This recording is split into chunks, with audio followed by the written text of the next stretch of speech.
London at the turn of the 1700s wasn't just big, it was out of control.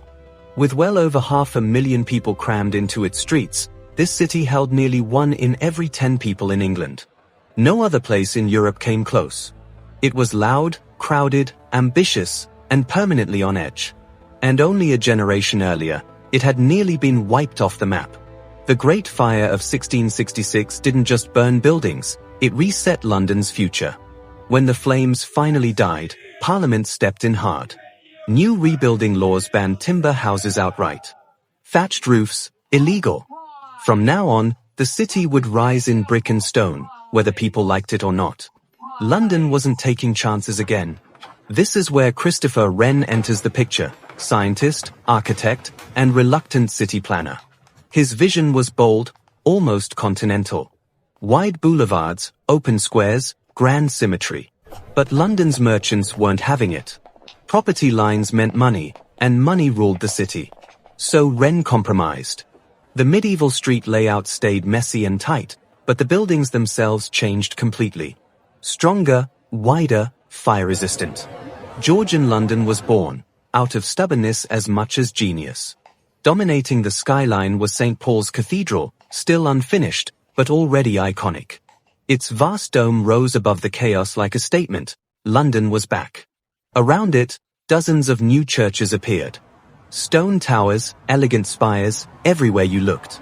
But don't get romantic just yet. By early morning, the streets were already heaving.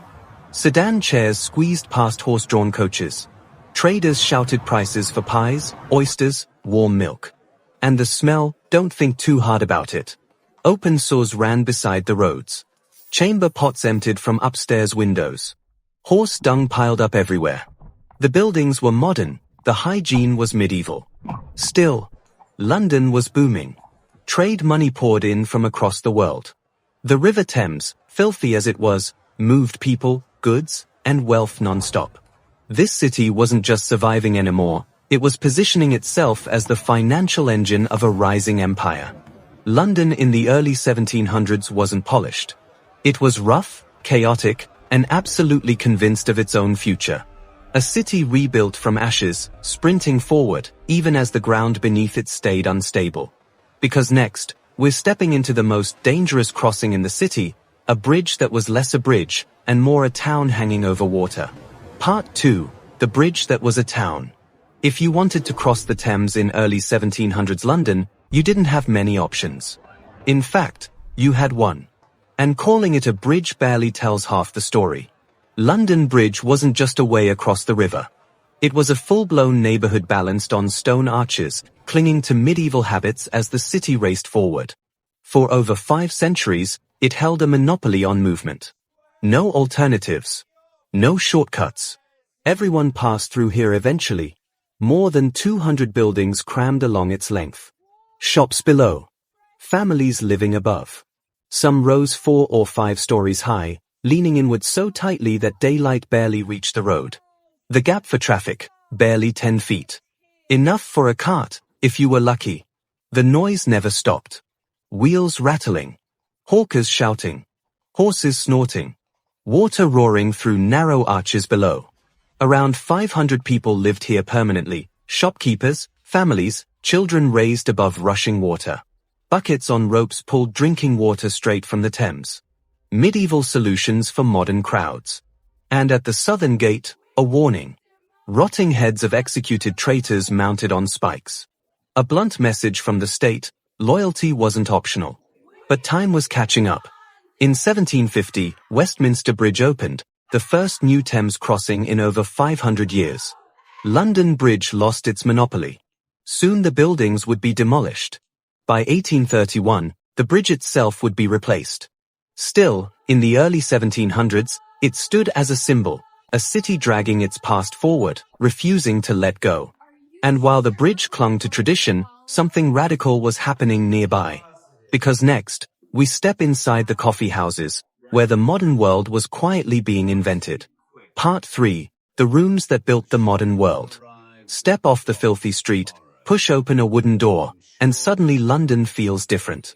This is a coffee house, and in the 1700s, this is where the future begins.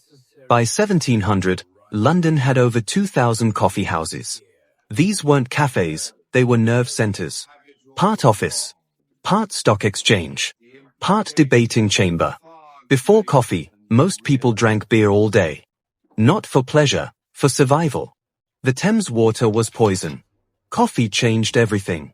For the first time, people were sober, alert, thinking clearly for hours. Each coffee house developed its own purpose. At Lloyd's, ship captains and merchants shared risks. If one ship sank, everyone chipped in. Insurance was born here. At Jonathan's, traders shouted deals across tables. Chaos, trust, money. This would become the London Stock Exchange. Other houses drew writers, scientists, philosophers. Isaac Newton, Daniel Defoe. Ideas that would fuel the Enlightenment and the Industrial Age were argued over coffee. The government panicked. In 1675, King Charles II tried to shut them down, calling them places of rebellion. Public outrage forced him to back down in just 11 days. Women protested too, complaining their husbands spent all day settling the fate of kingdoms instead of working. But coffee houses stayed.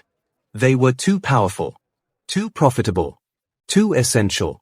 Capitalism was being turbocharged, one cup at a time. And while ideas brewed indoors, the city outside kept expanding. Because next, we head west, into wealth, order, and the illusion of control. London was spreading fast. To the west, Westminster transformed into an aristocratic playground. Mayfair, St. James's, Marylebone, wide streets, Georgian townhouses, brick facades built to impress. Architecture became a statement. Britain was rich, powerful, civilized. But not everyone lived this way. To the east, docks expanded. Sailors, laborers, warehouses stacked with global goods. To the north, tradesmen filled overcrowded streets. The city doubled in size, but infrastructure collapsed under the pressure. No sewage system. No police force. After dark, the streets belonged to criminals. Pickpockets. Armed robbers. Highwaymen. Punishment was public theater. Executions at Tyburn drew crowds of thousands. Food stalls. Jokes. A carnival atmosphere. Justice wasn't quiet, it was entertainment. In 1750, the Bow Street Runners formed, London's first professional police force. A beginning, but barely enough. The Thames ran through it all, highway, workforce, saw. Watermen ferried passengers across dangerous currents. Many drowned. The river stank. Yet in winter, it froze solid. Frost fairs appeared. Taverns on ice. Skating. Fires burning on a frozen river. Beauty, floating atop filth. And beneath it all, flowed empire. Because next, we uncover who paid the price for London's golden age. By 1700, London held nearly 10% of England's population. People came from everywhere, countryside, Scotland, Ireland, Europe. Huguenot refugees fled persecution. Migrants chased wages and anonymity. London promised reinvention if you survived. Infant mortality was brutal.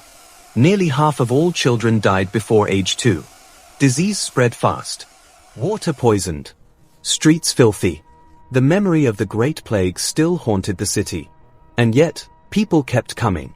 Because London was becoming the financial heart of the world. The Bank of England transformed money itself. Debt, credit, bonds, paper currency. This funded empire. India, the Caribbean, North America, sugar, tobacco, tea. Wealth flooded in, built on exploitation. Many grand townhouses were financed by plantations worked by enslaved people. Coffee in those coffee houses, grown through forced labor. London's elegance rested on suffering thousands of miles away. This was the contradiction. Enlightenment ideas debated indoors, while cruelty powered the economy. By 1800, London would reach 1 million people, the largest city on earth. But here, in the 1700s, it was raw, dangerous, brilliant. A city of opportunity and peril. A city where the modern world was being born. So, where should we travel next?